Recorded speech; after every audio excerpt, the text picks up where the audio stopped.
Dear students, BSc Part Third, Physical Chemistry, Unit number 2, video number 10, unit का नाम है Molecular Orbital Theory. Myself, Ram Swarup Rayagar, Assistant Professor in Chemistry, SK Government Girls College, Sikar.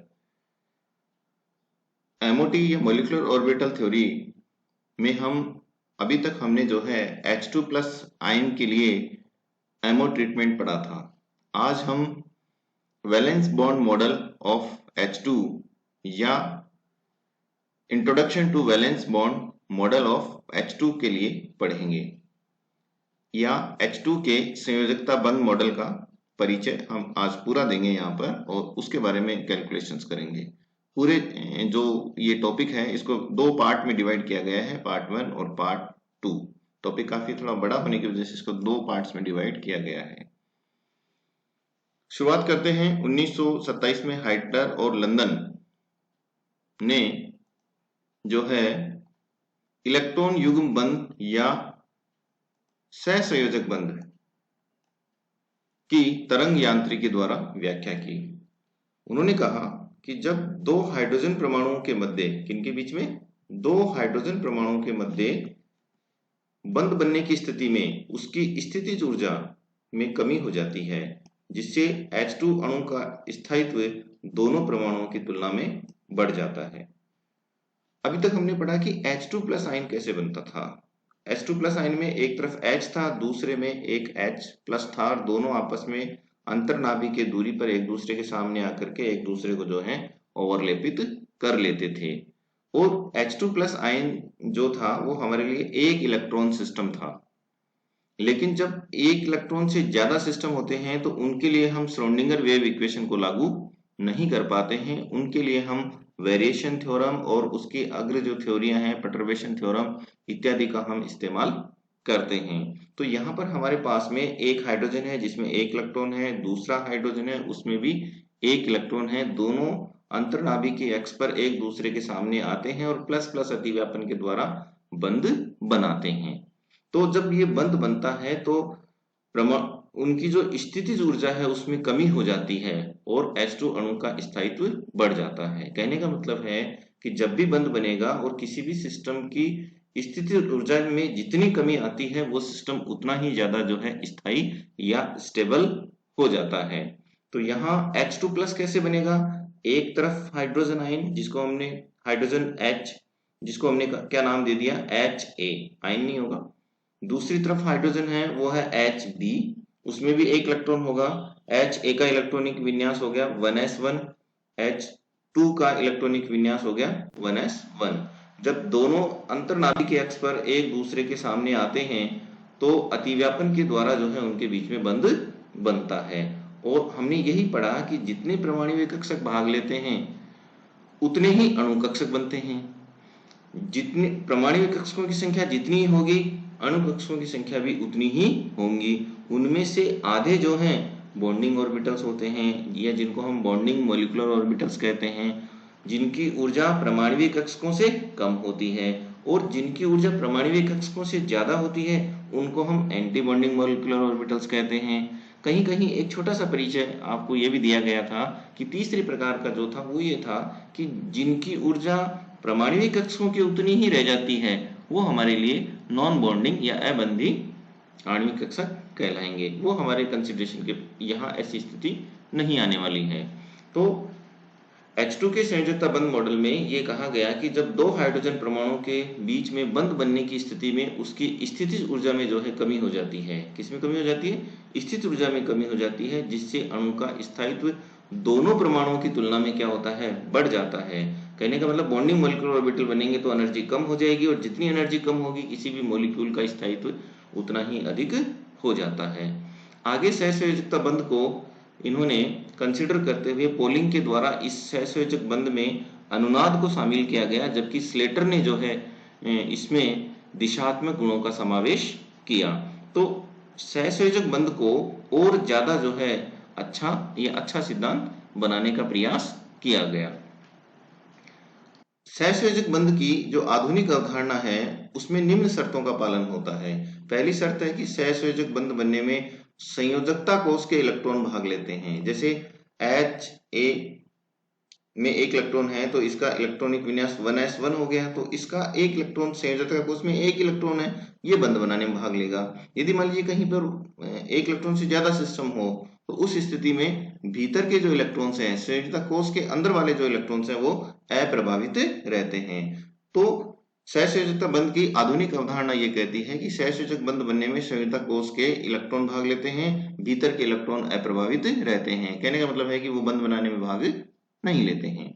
दूसरा है बंध बनने के पश्चात बंध में प्रयुक्त इलेक्ट्रॉन अपनी पहचान खो देते हैं। इसका अर्थ ये होता है कि जब एक Ha है मान लीजिए, उसके पास में एक इलेक्ट्रॉन है, दूसरा Hb है, उसके पास में भी एक इलेक्ट्रॉन है, दोनों आकर के अतिव्यापन कर लेंगे। तो अतिव्यापन करने के बाद दोनों अपना अपना इलेक्ट्रॉन जो है दोनों नाभिकों के बीच में ले आएंगे, और लाने के बाद हमें ये पता नहीं चल पाएगा कि कौन सा इलेक्ट्रॉन किसका था।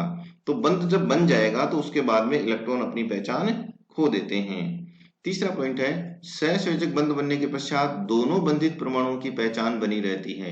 यानी इलेक्ट्रॉन अपनी पहचान खो देते हैं, लेकिन जो बंधित परमाणु हैं उनकी पहचान अभी भी बनी हुई रहती है।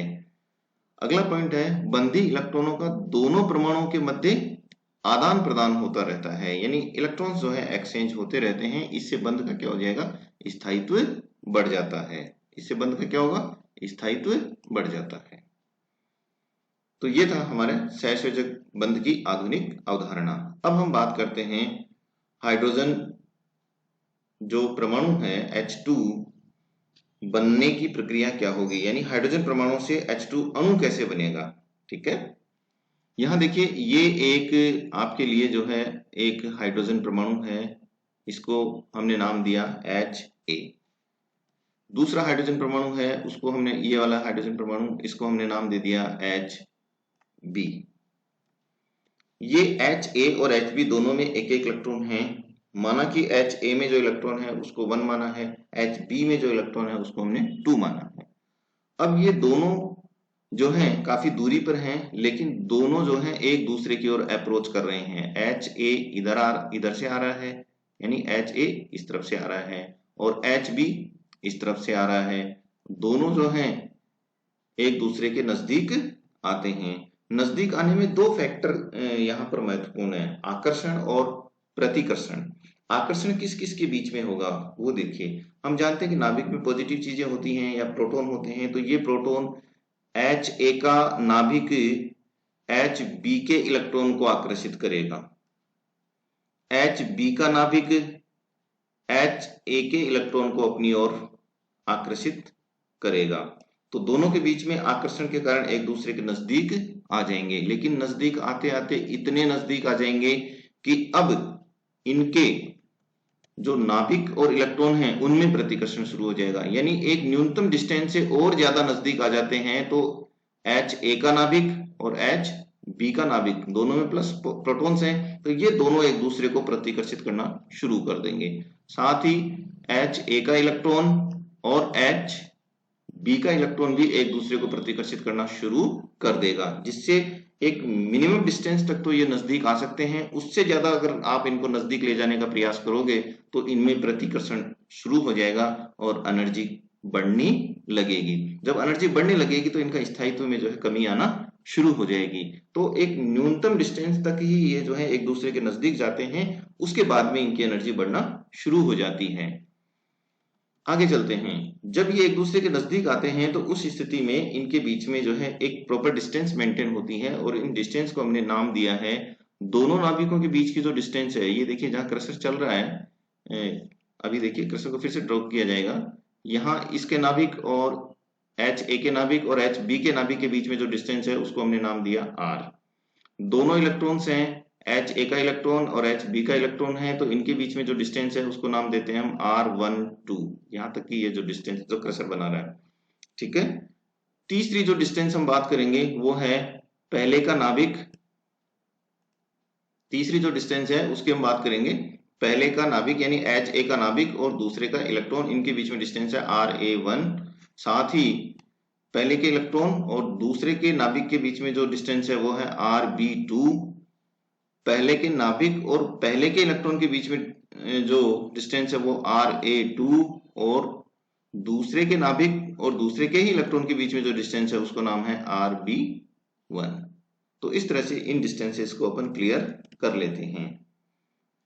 अब जब ये दोनों एक दूसरे के एक निश्चित दूरी पर आ जाते हैं तो हाइड्रोजन परमाणु HA व HB के एक युग्म के लिए जो अनंत दूरी पर एक दूसरे से स्थित होते हैं उनके लिए टोटल जो हैमिल्टोनियन होता है वो H होगा HA⁻1 और प्लस HB⁻2। ये होगी हमारी इक्वेशन नंबर 1। ये हम वैसे ही लेकर के चलेंगे जैसे हमने H2+ आयन के लिए पढ़ा था। हम बार बार बीच बीच में हम इस चीज को भी कंपेयर करते रहेंगे कि H2 आयन में क्या था और यहाँ पर क्या है, ताकि आपको दोनों को रिवाइज करने में आसानी रहे और डिफरेंशिएट आप कर सकें।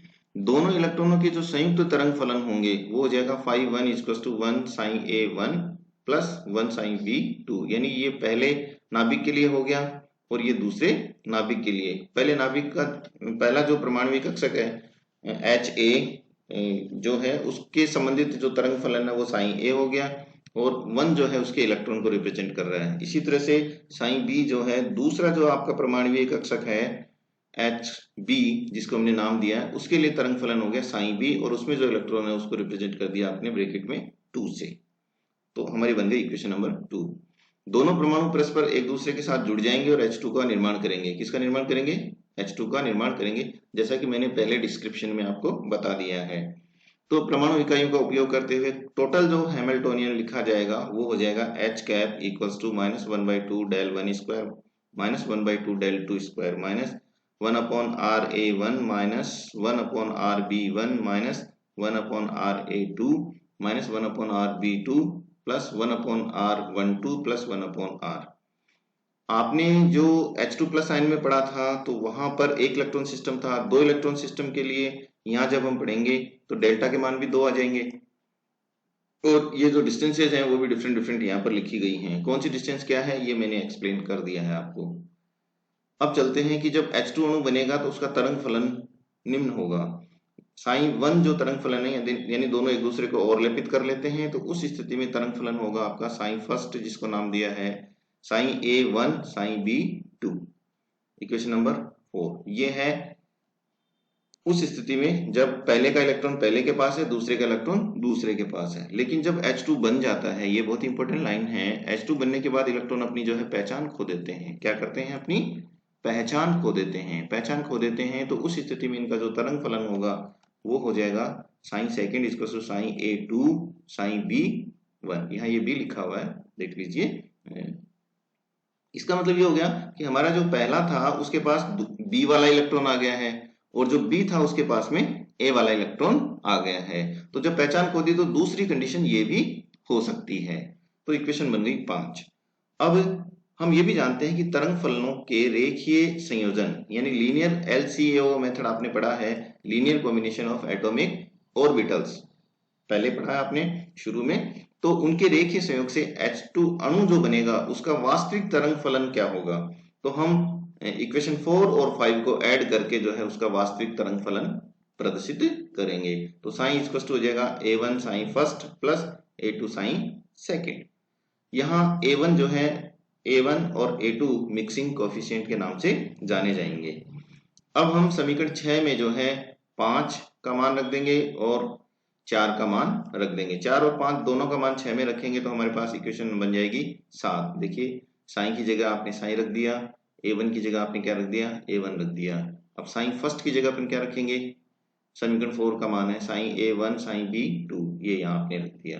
प्लस की जगह आप वापस प्लस निशान लगा दीजिए। A2 की जगह आप क्या रख देंगे? A2 है, ये रहा A2 आप यहाँ रख दीजिए।